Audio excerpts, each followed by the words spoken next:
많은 사람들이 시대마다 교회가 위기였음을 주장해 왔습니다. 그거는 시대마다 있어 왔습니다. 그래서 오늘날만의 교회가 위기라는 말은 틀린 말입니다. 교회는 항상 위기였습니다. 그 말은 뭐냐면 교회를 공격하는 세력이 있다는 뜻이고 교회를 무너뜨리려는 세력이 있다는 뜻이고 교회의 본질을 왜곡하고 훼손시키려는 무리가 항상 있어 왔다는 뜻입니다. 그래서 우리가 이것을 분별하지 못하면 우리도 모르는 순간에 우리가 위기를 만들고 있는 교회가 되어버릴 수도 있습니다. 그래서 우리는 항상 분별하고 깨어 있어서 그리스도의 본질, 교회의 본질, 말씀의 본질을 놓지 않기 위해서 싸워야 합니다. 몇 해 전 미국에서 유명한 라이브 토크쇼 진행자인 레리 킹과 미국에서 가장 큰 메가철치의 담임 목사인 조엘 오스틴 목사의 라이브 토크쇼가 있었습니다. 조엘 오스틴 목사가 나온다고 하니까 많은 사람들이 그것을 라이브로 시청을 했습니다. 저도 그때가 2003년도인가 했는데 한국에 있을 때인데 그거를 시청했었습니다. 그 인터뷰 내용을 그대로 옮겨서 여러분과 함께 먼저 나눠보기 원합니다. 미국에서 가장 큰 대형교회 목사에게 레리 킹은 이렇게 직접적으로 물었습니다. 유대인, 이슬람이 예수를 믿지 않으면 지옥에 갑니까? 조엘 오스틴이 대답합니다. 저는 누가 천국에 가고 가지 않고에 대해서는 아주 조심스러운 편입니다. 잘 모르겠습니다. 기독교는 예수 안에서만 믿는 것 아닌가요? 그렇다면 그들은 틀린 거잖아요. 그들이 틀렸다고 내가 생각하는지 나도 잘 모르겠어요. 그저 성경에 말하는 대로 저는 믿을 뿐입니다. 오직 하나님만이 심판하시겠지요. 하나님만 그들이 옳고 그름을 아실 수 있습니다. 그들도 하나님을 사랑하고. 당신은 그분을 믿습니까? 물론입니다. 저는 그분을 믿고 온 마음을 다해 사랑합니다. 그런데 그것을 남들과 공유할 수는 없다는 뜻이군요. 그리고 남을 정죄할 수는 없다는 뜻이고요. 잘 모르겠습니다. 하나님만이 저를 아시고 그들도 하나님만이 판단하실 수 있다는 뜻입니다. 비록 다른 종교와 무신론자들이라 하더라도 하나님만이 그들을 판단하실 수 있다는 뜻이죠. 잘 모르겠습니다. 하지만 당신이 믿는 그것을 믿지 않는다면 심판받게 되는 것 아닌가요? 그것이 바로 제가 피하고자 하는 것입니다. 주일마다 교회들은 어두운 복음을 전합니다. 그런데 복음은 좋은 소식이고 기쁜 소식이라 했습니다. 그래서 저는 희망만을 하나님을 통해서 인생이 얼마나 행복한가를 전하고자 합니다. 하지만 그러한 사람들을 성경은 죄인이라고 부르지 않습니까?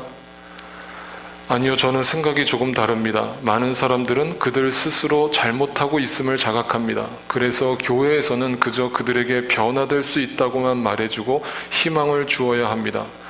나는 그들을 죄인이라고 정죄하고 싶지 않습니다. 라고 뒤이어 말을 했습니다.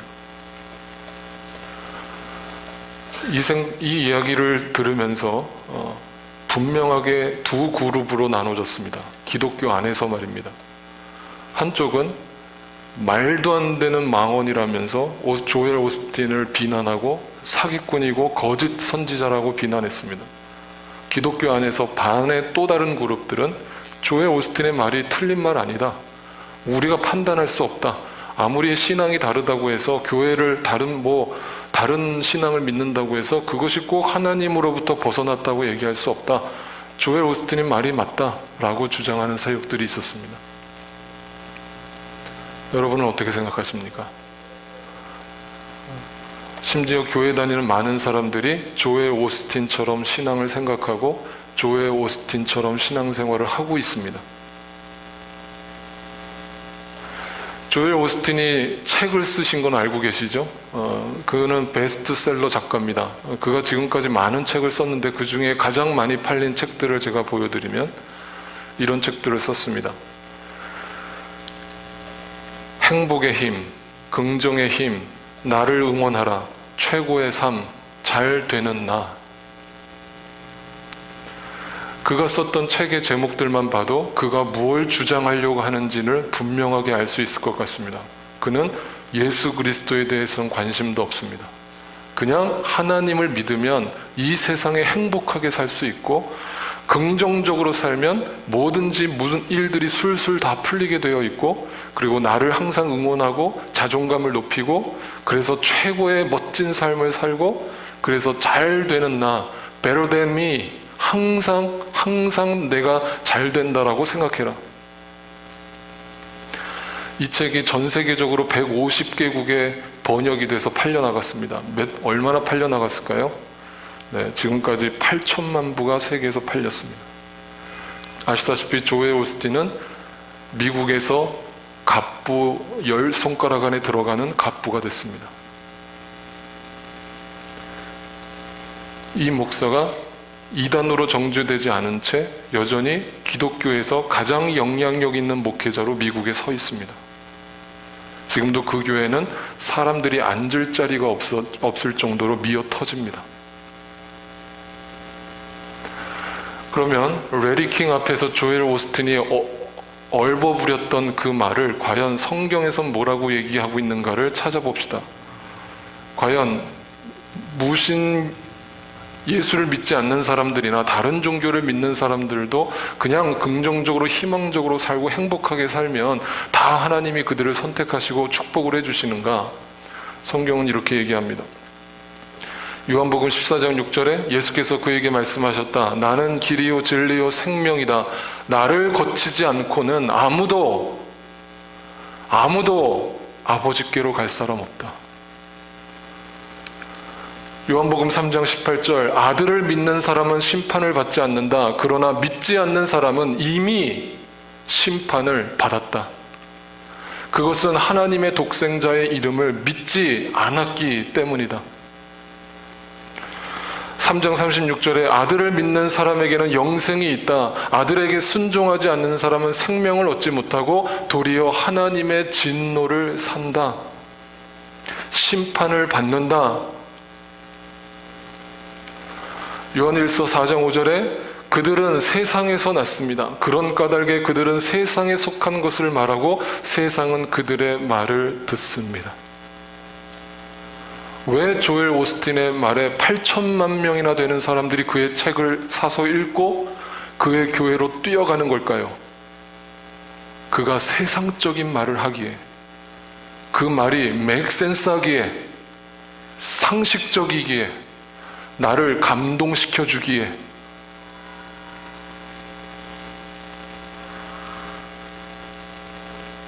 여러분, 지금 이 시대가 교회의 위기라고 하는 이유는 단 한 가지입니다.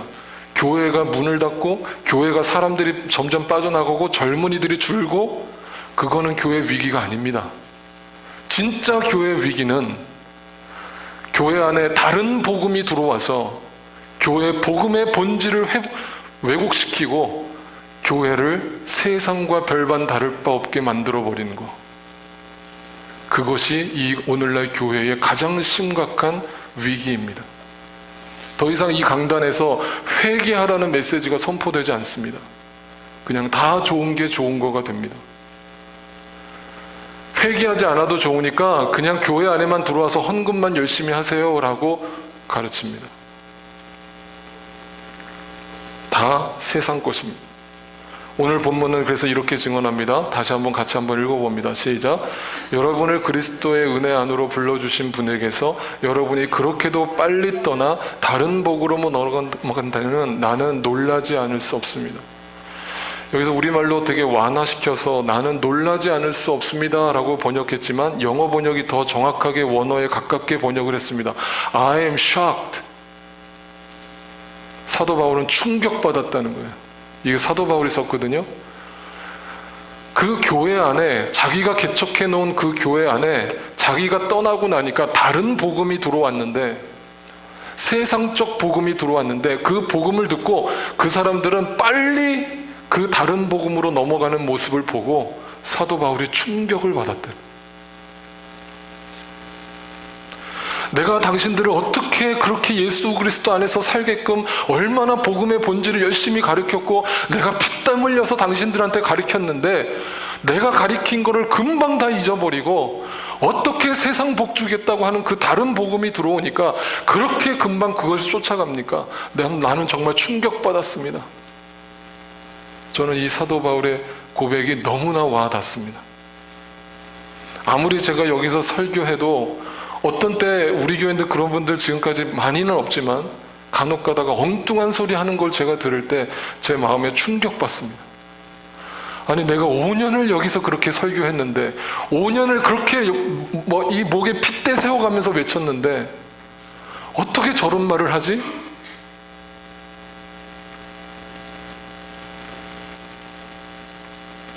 여러분, 그런 가운데 이 다른 복음이 도대체 뭔가 한번 생각해 봅시다. 교회 안에 들어와 있는 다른 복음은 이와 같습니다. 번영신학, 긍정신학, 다원주의, 값산복음, 기복신앙, 신비주의, 율법주의, 열린예배, 쉬운 믿음, 이게 다 다른 복음입니다. 교회 안에 지금 들어와 있는, 대부분의 교회들이 다 하고 있는 번영신학이라는 게 뭡니까? 지금 이 미국이 번영신학을 만들어낸 장본인입니다. 이 미국의 번영신학이 그대로 한국으로 넘어가서 그 한국 땅의 모든 한국의 교회들이 무조건 메가철치를 꿈꾸고 대형교회를 만들지 못해서 안달이 난 그 근본적 배경이 뭐냐면 번영신학입니다. 하나님 믿으면 다 잘 먹고 잘 살고 축복받고 이 땅에서 성공하고, 그러니까 예수 믿고 복 받아라. 그게 번영신학입니다. 그게 또 기복신앙입니다. 긍정신학, 아까 조엘 오스틴처럼 그냥 사람의 심리적인 걸로에다 다 어프로치를 해가지고 심리적으로 하나님 믿으면 마음이 건강해지고 여러분의 마음속에 힘이 생기고 그래서 어떤 상황 속에서도 이겨나갈 수 있고 긍정적 생각을 하고 할 수 있다. Yes, I can do it. 그게 긍정신학입니다. 다원주의, 아까 조엘 오스틴이 얼버무렸던 것처럼 꼭 기독교 안에만 진리가 있어. 저기 이슬람에도 진리가 있고 유대교에도 진리가 있고 불교에도 진리가 있고 다 종교는 통합되는 거 아니야? 다 서로 사랑하면 되는 거 아니야? 어려운 사람들 도와주면 되는 거 아니야? 종교다원주의 다 묶어버립니다. 통합해버립니다. 오늘날 교회 안에 만연되어 있습니다.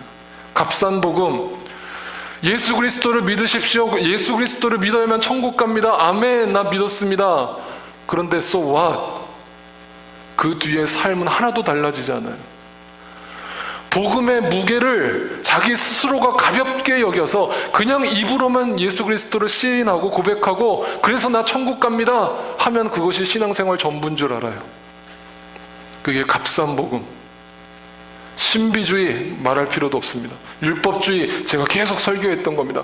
열린 예배, 이 땅에 교회 많은 사람들을 교회 안에 끌어들이기 위해서 이런 좀 고리타분한 형식적인 그런 예배 드리지 말고 열린 예배, 오픈된 예배, 좀 안 믿는 사람들도 쉽게 다가올 수 있는 예배 드립시다. 그래서 예배를 다 콘서트처럼 바꿔버립니다. 스테이지를 다 바꿔버리고 조명을 세우고 온갖 화려한 것들을 다 교회 안에 갖고 들어와서 밴드를 갖다 놓고 그래 놓고 사람들을 막 끌어모읍니다. 그게 구도자 예배랍니다. 여러분, 예배라는 단어가 뭡니까? 월십입니다. 영어로 월십. 월십의 단어는 월스, 가치 있는 것을 찬양하는 것이 월십입니다. 그런데 사람에게 초점을 맞춰서 열린 예배라고 하면서 그 사람들이 어떻게 해서든 하나님 만나면 되는 거 아니야? 라면서 사람에게 초점을 맞추고 있는 것이 어떻게 예배입니까? 어떻게 예배입니까? 그건 콘서트입니다. 콘서트. 쉬운 믿음, 그냥 예수 믿는 것이 그냥 너무나 쉬워요. 예? 이렇게 쉬운 게 없어. 예수 믿는 것처럼 내 삶으로 십자가 지지 않아도 그냥 대충 교회 다니고 그냥 헌금하고 봉사 조금 하면 난 믿음 있는 사람이 돼요. 많은 사람들이 나를 그렇게 불러줘요. 그리고 집사 되고 장로 되고 권사 되면 많은 사람들이 또 명예를 지켜 세워줘요. 믿음이 쉬워졌어요. 이게 다 뭔 줄 아십니까? 이게 세상 풍조입니다. 이게 다 세상 풍조. 제가 지난 2주 전에 설교했던 거, 이게 다 세상 풍조라고요. 다 좋은 게 좋은 거 아니야? 교회라고 뭐 별반 다를 게 있어? 다 사람들 모이는 건데 그냥 서로 교제하고 그냥 행복하게 우리끼리 히덕거리면서 살면 되지. 뭘 그렇게 맨날 십자가.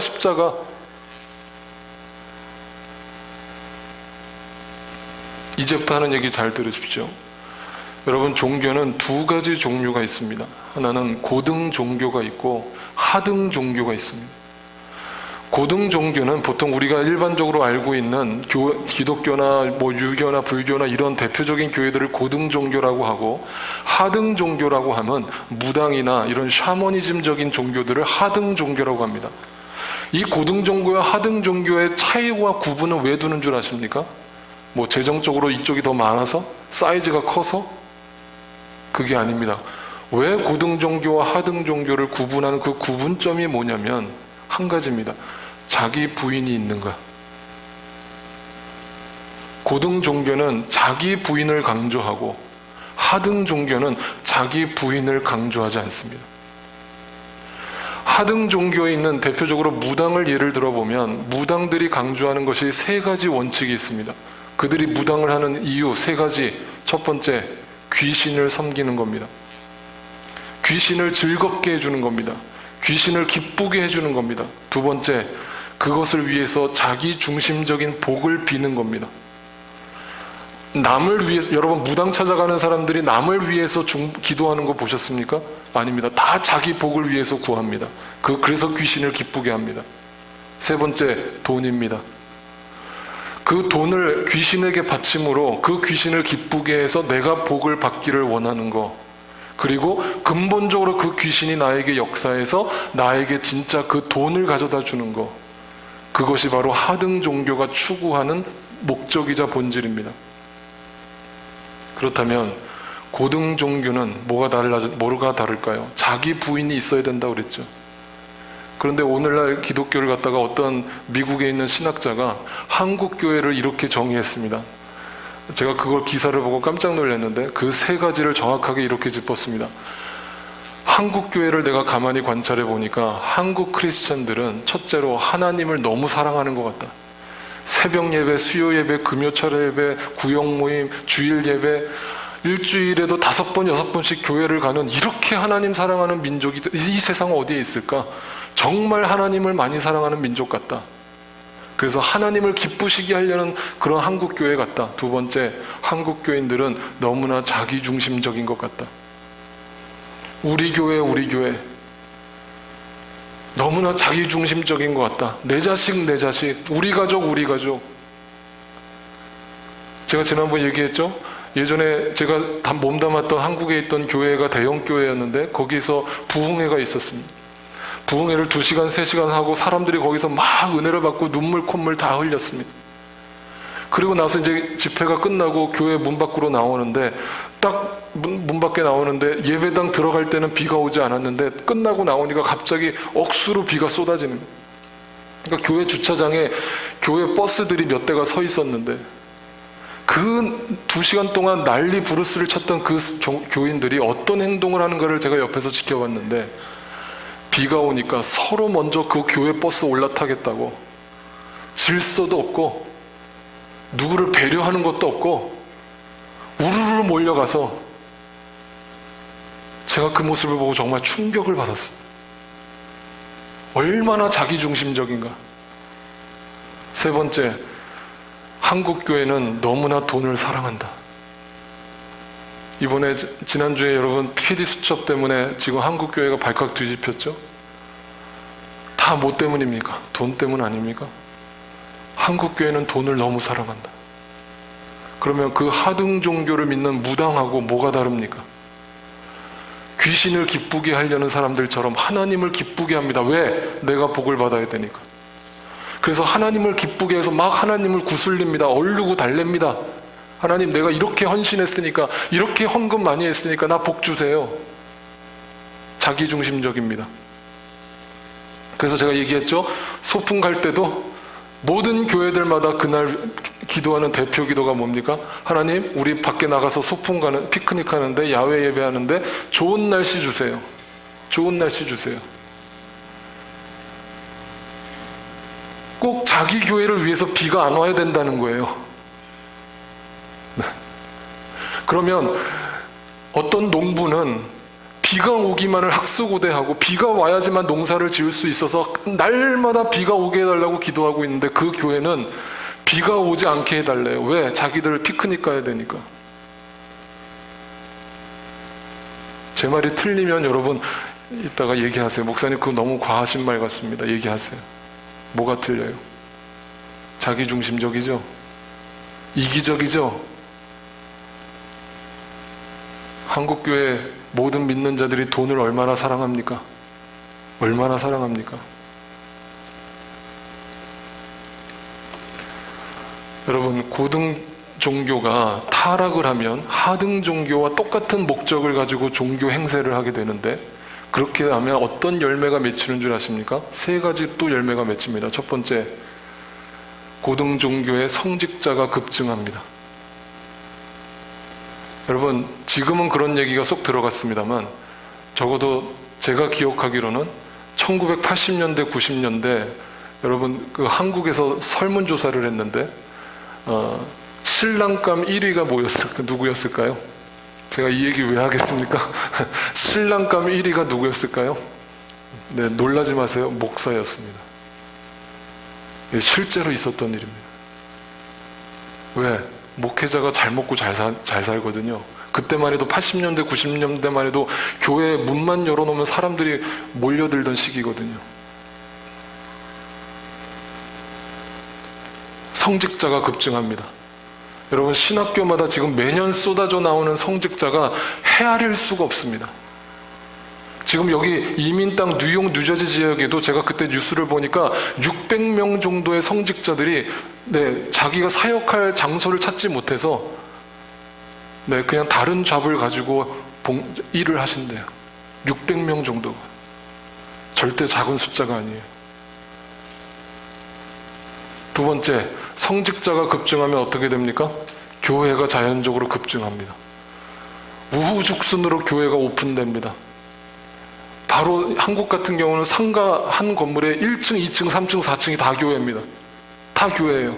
교단이 다 다릅니다. 이름도 다 다릅니다. 다 개척교회입니다.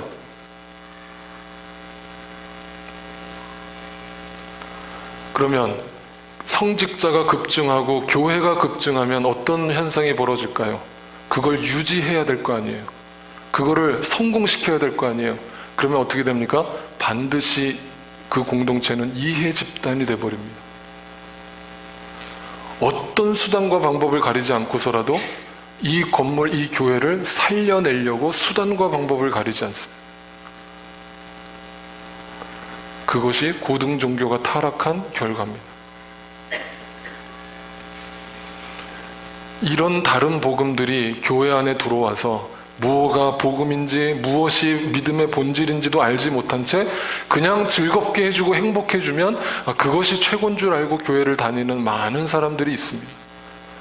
성경에도 나와 있습니다. 고린도 교회였습니다. 제가 계속 강조하지만 그 교회, 문제 많은 교회 고린도 교회, 그 고린도 교회를 향해서 사도 바울이 고린도 후서에다가 뭐라고 기록을 하고 있냐면 이렇게 얘기합니다. 어떤 사람이 와서 우리가 전하지 않은 다른 예수를 전해도 여러분은 그러한 사람을 잘도 용납합니다. 여러분은 우리에게서 받지 아니한 다른 영을 잘도 받아들이고 우리에게서 받지 아니한 다른 복음을 잘도 받아들입니다. 나는 저 거물급 사도들보다 조금도 못할 것이 없다고 생각합니다. 여기 성경 번역을 정말 적절하게 번역을 했는데 여러분 영어로 뭐라고 되어 있습니까? 거물급 사도들이 뭐라고 제가 해놨습니까? 슈퍼 어퍼슬이라고 해놨습니다.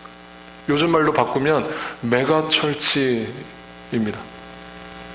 이게 무슨 말인 줄 아십니까?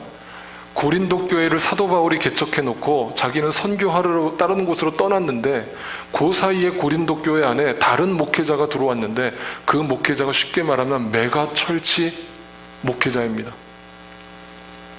그러니까 그 목회자의 말에 복음적이지도 않은 그 말에 고린도 교인들이 혹해가지고 얼마나 그 사람을 잘 따르는지 사도 바울이 좀 삐졌습니다.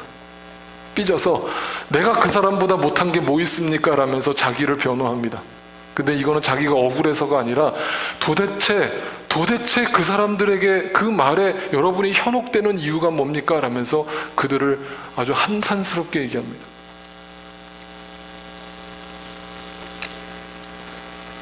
여러분, 오늘날 문제는 뭐냐면 바로 이러한 그냥 좋은 게 좋은 식으로 되어지는 그 교회의 모습들이 너무나 만연되어져 있고, 그것을 잘못됐다라고도 생각하지 않는 많은 교회들이 여전히 있다는 겁니다. 제가 아는 어떤 목사님이 쓰신 책 중에 이런 이야기가 나와서 제가 여러분과 함께 나눕니다. 한 번은 동료 목사의 차를 타고 그가 사는 도시를 지나간 적이 있다.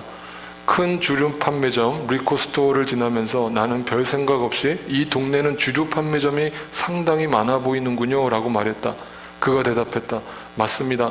이 체인점이 도시 전체에 있는데 모두 한 사람 소유입니다. 그는 우리 교회 주일학교 교사입니다. 내가 어떻게 그런 일이 있을 수 있냐며 큰 소리로 놀라자 그 목사는 그런데 그 사람 꽤 신실합니다. 매주 빠지지 않고 교회 출석합니다. 라고 대답했다. 내가 물었다. 그 사람은 모두 주류 판매점을 소유하면서 교회 출석하는 것이 부담스럽지 않는답니까? 네. 그것에 대해 함께 대화해 봤는데요. 사람들은 어떻게 해서든 술을 살 것인데 그래도 크리스천인 자기한테 사면 더 좋은 것이 아니냐는 겁니다. 이 말도 메이크 센스 하다라고 생각하시는 분들이 계실 겁니다. 그게 벌써 물들어져 있는 겁니다. 세상 풍조, 세상 것을 다 버리고 쫓는 것이 예수 그리스도의 제자라고 알고 있는데도 세상적으로는 온갖 세상적 방법과 온갖 세상적인 논리로 자신들의 배를 불리는 많은 교회 다니는 사람들이 있습니다. 근데 더 충격적인 건 이 목사입니다. 그런 성도를 데리고 있으면서 강단에서 설교하면서 단 한 번도 회개하라는 메시지를 전한 적이 없고 아마 그 가게 가서 축복해 줬겠죠. 이 사업터가 잘 되게 해달라고 축복해 줬겠죠. 현실입니다. 그래서 사도행전에서는 제가 지난번 사도행전 그 음성 설교를 여러분께 보내드렸습니다만 그 사도행전의 복음의 메시지를 들은 사람들의 반응은 어떻게 나오는가? 이렇게 나옵니다. 사람들이 이 말을 듣고 마음이 찔려서 뭘 했다고요? 뭘 들었다고요? 말씀을 듣고 마음이 찔려서 형제들이여 우리가 어떻게 하면 좋을까? 어찌할꼬? 베드로 사도들에게 말하였다. 베드로가 대답했다. 회개하십시오. 세상적 방법을 회개하십시오. 예수 그리스도의 흔적이 남지 않는 예수 그리스도의 방법이 아닌 것들을 다 청산하십시오. 그리고 여러분 각 사람은 예수 그리스도의 이름으로 침례를 받고 죄 사함을 받으십시오. 그리하면 성령을 선물로 받을 겁니다. 2주 전에 말씀드렸죠? 바리새인과 사두개인들이 침례 요한을 찾아와서 나한테도 침례를 베풀어 주십시오 라고 얘기했더니 침례 요한이 그들한테 뭐라고 얘기했다고요? 이 독사의 자식들아, 가서 회개에 합당한 열매를 맺고 와라.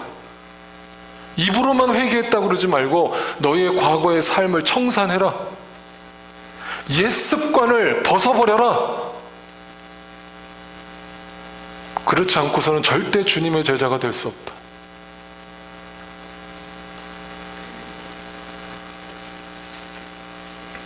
누가복음에서는 이런 말이 나옵니다. 그러므로 이와 같이 너희 가운데 누구라도 자기 소유를 다 버리지 않으면 내 제자가 될 수 없다. 이렇게 얘기하니까 요즘 교회에서 이걸 갖다 뭐라고 설교를 하냐면 이렇게 설교합니다. 성도와 제자는 다릅니다. 여러분, 제자는 한 단계 업그레이드 된 사람들입니다. 성도들은 그냥 예수 믿는 정도, 그러니까 세상적인 것에 약간 기울어서 살 수도 있습니다. 양다리 걸치고 살 수 있습니다. 그런데 제자가 되려면 그거를 포기하고 한 단계 업그레이드 돼야 됩니다 라고 설교를 합니다. 다 거짓말입니다. 성경에 예수님은 절대 구원받은 신자와 제자를 구분하신 적이 없습니다. 성경의 제자는 전부 다 그리스도인들이고 그리스도인은 제자여야 합니다. 그렇다면 이 말은 예수를 믿으려면 자기 소유를 다 버리지 않고서는 예수를 믿을 수 없다는 말입니다. 제가 지난번 이 부분을 설교할 때 뭐라고 그랬습니까? 이 소유라는 게 뭐라고 그랬습니까? 여러분 재산을 다 팔고 이제부터 교회 안에서만 기도하고 예배드리라고 그랬습니까? 그 뜻입니까? 아니라고 그랬죠. 소유라는 게 뭐예요? 나. 자기 부인을 하라 이 말이에요. 자기 부인. 십자가에 못 박으란 말이에요. 옛사람을 죽이란 말이에요. 그걸 버려야만 주님의 제자가 될 수 있다고 얘기합니다. 또 이렇게 얘기하십니다. 그들이 길을 가고 있는데 어떤 사람이 예수께 말하였다. 나는 선생님이 가는 곳이면 어디든지 따라가겠습니다. I will follow you wherever you go. 이 말 우리가 얼마나 많이 합니까? 주님 얼마든지 주님 따라가겠습니다. 주님 가고자 하시는 길에 나를 오라 하십시오. 나 주님 따라가겠습니다. 그런데 예수님이 뭐라고 얘기하시냐면 예수께서 그에게 말씀하셨다.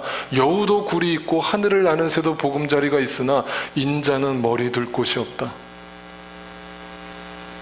이 말이 여러분 긍정적으로 들리십니까? 부정적으로 들리십니까? 부정적으로 들리시죠? 네, 예수님은 부정적으로 얘기하셨습니다. 아니, 자기를 따르겠다는 사람한테 어이 그래 고맙다 열심히 나 따라봐 이렇게 격려해주고 칭찬해줘도 모자랄 판에 뭐라고 그러냐면 네가 정말 나 따를 수 있을 것 같아? 내가 가는 곳은 보금자리가 없는 곳이야. 장막이야. 나는 이 땅에 목적을 두지 않고 살 거야. 이 땅의 복을 나는 구하지 않을 거야. 그게 내가 가는 길이야. 그런데도 나를 따를 수 있다고?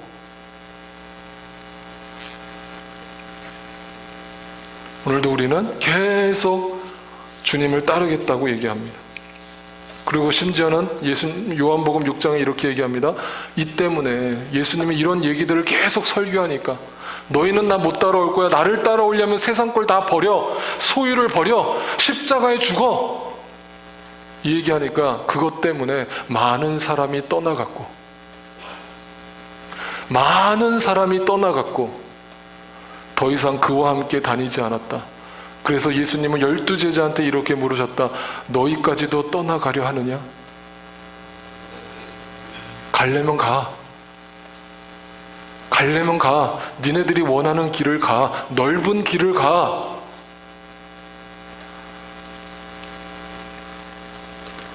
이렇게 얘기하면 그러면 이제 어떤 분들은 질문합니다. 목사님, 그 말씀 다 옳고 알겠습니다. 그런데 우리도 이 땅에서 먹고 살아야 되는 거 아닙니까? 그래도 어느 정도 이 땅의 복도 구해하면서 살아야 되는 거 아닙니까? 맞습니다. 그걸 부정하는 게 아닙니다. 우리는 먹을 게 필요합니다. 돈도 필요합니다. 건강도 필요합니다. 그럼 여기서 떠나라는 말은 그것을 완전히 버리라는 말이 아니라 그것을 수단으로 삼고 도구로 삼을 뿐이지 거기에다 목적을 두지 말라는 거죠. 그러면 이렇게 얘기합니다. 그걸 목적으로 두지 않을 수 있는 이유는 한 가지입니다. 여러분이 암만 인간적으로 노력해도 소용없습니다. 오늘부터 세상 거 쳐다보지 않아야지, 돈 욕심 부리지 않아야지, 오늘부터 나 중심적으로 살지 않아야지, 아무리 결단해도 소용없습니다. 하루 못 갑니다. 작심삼일 될 겁니다. 제가 장담합니다. 그걸 할 수 있게 되는 힘이 어디로부터 나오는 줄 압니까? 이겁니다. 우리는 이 보물을 질그릇에 간직하고 있습니다. 나는 여전히 질그릇이고 약하고 깨지고 부서져야 되는 그런 존재이지만 내 안에 보물을 가졌습니다. 그 보물이 뭡니까? 예수 그리스도입니다. 그 복음을 가진 나는 이 엄청난 능력은 하나님에게서 나는 것이지 우리에게서 나는 것이 아닙니다. 우리는 그러므로 사방으로 죄어들어도 움츠러들지 않고 답답한 일을 당해도 낙심하지 않고 박해를 당해도 버림받지 않고 거꾸로 트림을 당해도 망하지 않습니다. 왜? 나는 보물을 가졌으니까. 그러니까 이 땅에서 뭔가를 버리라고 하는 게 아깝지가 않은 거예요. 이 땅에서 때로는 물질 때문에 고난을 당하고 힘들고 눈물 흘리고 아픈 일이 생겨도 그것 때문에 낙심하지 않는 거예요. 왜? 내 안에 보물이 있으니까.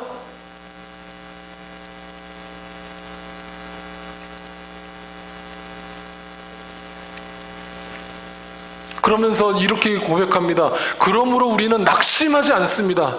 낙심하지 않습니다. 왜? 우리의 겉사람은 낡아지지만 우리의 육체는 나이가 들면 힘이 없어지고 아프고 괴롭지만 우리의 속사람은 날로 날로 새로워지기 때문입니다.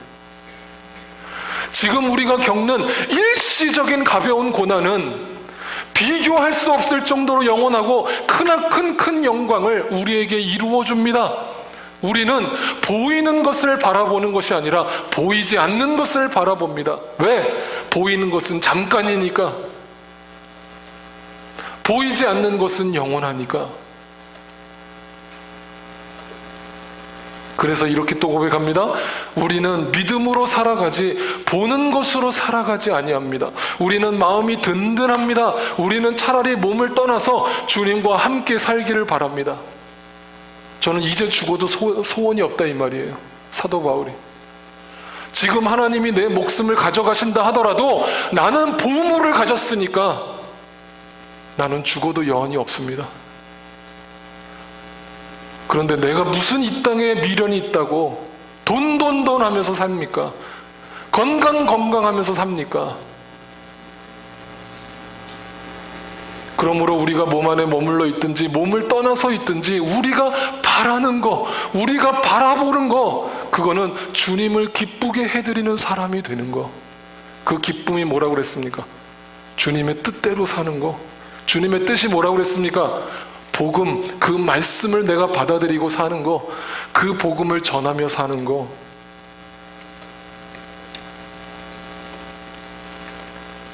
여러분, 이런 삶을 살려면, 여러분이 이런 삶을 살고 싶다면 한 가지 여러분이 하셔야 되는 거는 그겁니다.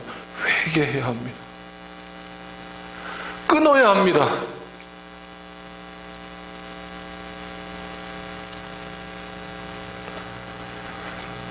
사도 바울이 고린도 교인들한테 고린도 전서라는 편지를 썼습니다. 그 고린도 전서를 여러분 끝까지 다 한번 읽어보시면 좋은 말이 별로 나오지 않습니다. 그들을 비난하고 정죄하고 판단하고 혼내고 정신 안 차릴래? 그렇게 그따위로 신앙생활 할래?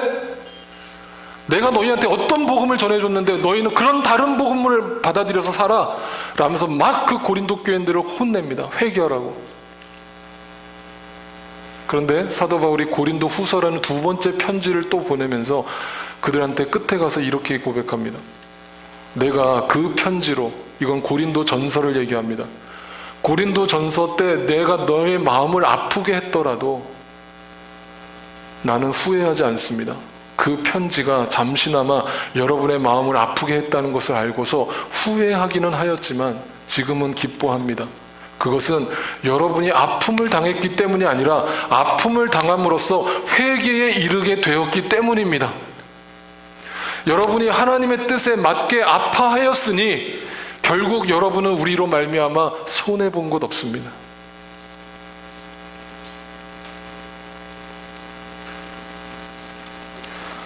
여러분, 유목사가 여러분한테 바라는 것이 무엇일까요? 네? 무엇일까요? 어떻게 해서든 여러분이 세상 거를 끊어버리고 저와 함께 진짜 하나님 나라를 살기를 바라고 진짜 예수 믿는 삶을 살기를 바라고 그래서 이 땅에 여러분의 삶에 진정한 변화가 일어나기를 바라고 여러분이 주님의 자녀가 되기를 바라고 여러분이 주님의 제자가 되기를 바라고 여러분이 오직 십자가만을 외치기를 바라는 거, 제 마음 그거밖에 없어요. 여러분, 저 누가 그러대요. 목사님 맨날 똑같은 넥타이만 매세요. 제가 생일 때 넥타이 하나라도 사드렸어야 되는데 여러분, 전 바라지 않습니다. 아무것도 바라지 않아요. 여러분, 넥타이 선물 안 해주셔도 되고 양복 안 사주셔도 돼요. 저 양복 2벌이나 있어요. 2벌이면 충분해요. 여러분 제 신발 보셨어요? 밑창이 다 떨어졌어요. 여러분 여러 번 기우고서 신어요. 상관없어요. 저는 아무것도 바라지 않아요. 여러분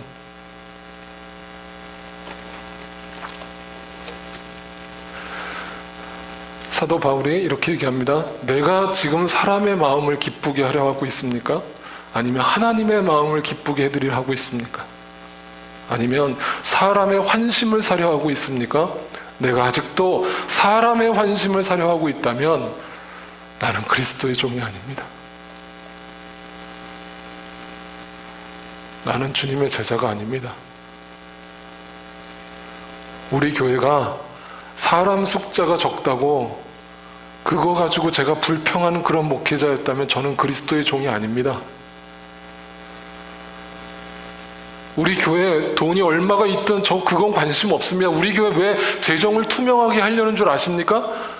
그건 이유는 단 한 가지. 여러분 중에 어떤 사람은 믿음이 없는 사람이 있는데 그 사람이 혹시라도 그 비본질적인 재정 때문에 시험 들까봐, 그래서 예수 그리스도 못 만날까봐 어떻게 해서든 재정을 투명하게 하려고 $10,000밖에 없는 그 돈 제가 그냥 갖다가 선교에다 써버리면 그 누가 뭐라고 하겠어요? 그 한 푼이라도 정확하게 쓰려고 노력하는 이유, 여러분 예수 그리스도 만나게 하려고. 교회 헌금 안 해도 돼요. 여러분 그냥 예수님만 만나면 돼요. 제가 여러분한테 구하는 거 그거 한 가지예요. 예수님을 알고 싶습니다. 목사님 성경 좀 가르쳐 주세요. 저는 열일 다 제쳐놓고 여러분 시간 낼 수 있어요. 그걸 위해 저는 존재해요. 그런데 아무리 기다려도 오지 않아요. 바쁘대요 다.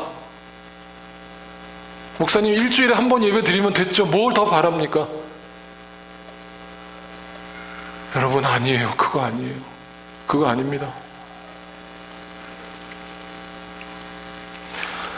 갈라디아서 오늘 7절은 이렇게 얘기합니다. 실제로 다른 복음이 있는 것이 아닙니다. 다만 몇몇 사람이 여러분을 교란시켜서 그리스도의 복음을 왜곡시키려 하는 것입니다. 이렇게 얘기했던 그 다른 복음이 도대체 구체적으로 다른 복음이 뭔지를 갈라디아서 6장 끝부분에 가서 사도 바울이 결론적으로 이렇게 얘기합니다. 그 다른 복음이 도대체 뭐냐? 이겁니다. 6장 12절에 육체의 겉모양을 꾸미기를 좋아하는 사람은 여러분에게 할례를 받으라고 강요합니다. 그것은 그들이 그리스도의 십자가 때문에 받는 박해를 면하고자 하는 것입니다. 그게 다른 복음이라고. 복음은 죽으라고 하는데 죽지 말래요. 죽지 말래요. 그렇게 안 믿어도, 그렇게 극단적으로 믿지 않아도 교회 잘 다닐 수 있으니까 죽지 말래요. 박해받지 말래요. 그리고 눈에 보이는 거 아름답게 꾸며 놓으래요. 그게 다른 복음입니다. 그럼 참 복음은 뭡니까? 14절에 이렇게 얘기합니다. 그런데 내게는 우리 주 예수 그리스도의 십자가 밖에는 자랑할 것이 아무것도 없습니다. 그리스도로 말미암아 내 쪽에서 보면 세상이 죽었고 세상 쪽에서 보면 내가 죽었습니다. 이 말이 얼마나 명언인 줄 아세요? 우리의 신앙을 이 구절보다 더 잘 표현할 길이 없어요. 영어로 보면 더 정확해요. 영어로 뭐라고 해놨어요? My interest in this world has been crucified. 이 세상에 대한 내 관심이, 흥미로움이 십자가에서 죽었대요. 그런 사람이 명품 합니까? 그런 사람이 부동산 합니까? And the world's interest in me has also died. 죽었다. 그러니까 세상도 더 이상 나한테 관심이 없대요. 오직 십자가 밖에는 자랑할 것이 없고, 오직 십자가 밖에는 내세울 것이 없고, 이것이 참된 복음이라고 사도 바울은 증언합니다. 말씀을 준비하다가 또 어떤 찬양이 갑자기 떠올랐습니다. 이 찬양의 가사가 너무나 단순한 고백입니다. 여러분 다 아시죠? 주님 뜻대로 살기로 했네. 주님 뜻대로 살기로 했네. 근데 이 가사가 이렇게 단순한 가사인데 이 곡이 만들어진 그 배경을 알고 나니까 절대 단순하지 않다는 걸 깨달았어요. 이 곡을 만든 사람이 있습니다. 인도에 살던 어떤 사람이 인도 땅에 와서 선교사님이 전해준 복음을 듣고 그 마을에서 아무도 예수를 믿지 않는데 자기만 예수를 믿겠다고 결단을 했다는 거예요. 그리고 다 구원받고 구원의 확신에 이르고 다 침례받고 거듭났어요. 온 가족이. 그런데 그 마을의 추장이, 인도는 여러분 잘 아시죠? 기독교를 배척합니다. 그 가족을 그 마을 회관 앞으로 불러내가지고 니네가 어떻게 기독교를 믿을 수가 있느냐? 니네는 배교를 했다. 그러면서 그들한테 신문을 합니다. 그러면서 먼저 그들의 그 아이들을 데리고 나와서 이 아이들을 죽여버릴 테니까 지금 당장이라도 예수 안 믿겠다고 고백해라. 그때 그 사람이 자기가 지었던 이 노래를 불렀다고 합니다. 주님 뜻대로 살기로 했네. 주님 뜻대로 살기로 했네. 주님 뜻대로 살기로 했네. 뒤돌아서지 않겠네. 추장이 그 아이들을 죽여버렸습니다. 싫어합니다. 그 다음에 그 와이프를 내세웠습니다. 네 와이프 죽여버릴 거야. 빨리 예수 안 믿겠다고 해. 2절 불렀습니다. 나 혼자여도 주 따르겠네. 나 혼자여도 주 따르겠네. 나 혼자여도 주 따르겠네. 뒤돌아서지 않겠네. 그 와이프도 죽여버렸습니다. 마지막, 네 목숨 너도 죽여버릴 거야. 마지막으로 부른 가사, 세상 등지고 십자가 보네. 세상 등지고 십자가 보네. 세상 등지고 십자가 보네. 뒤돌아서지 않겠네. 그 사람도 죽었습니다.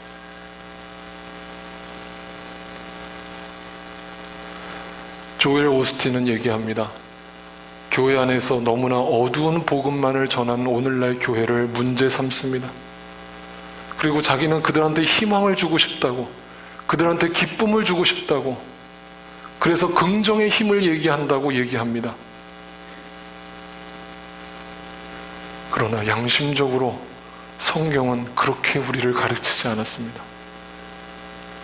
죽더라도 그 십자가를 지라고 했습니다. 배신하지 말라고 그랬습니다.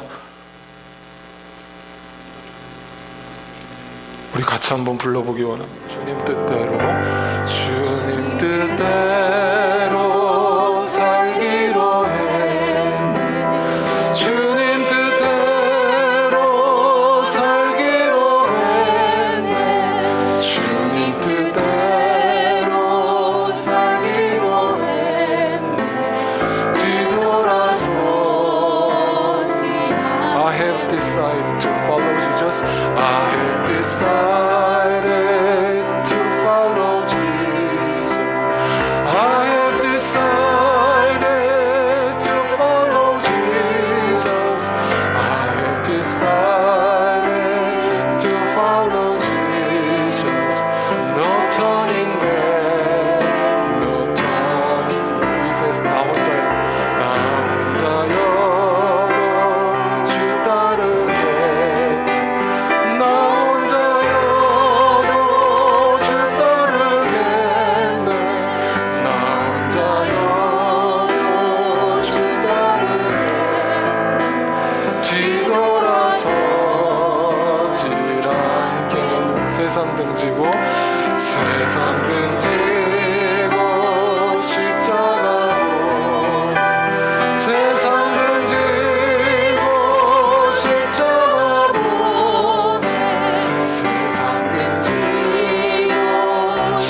주님께 드리고 살아계신 하나님을 느낄 때 내 삶은 주의 역사가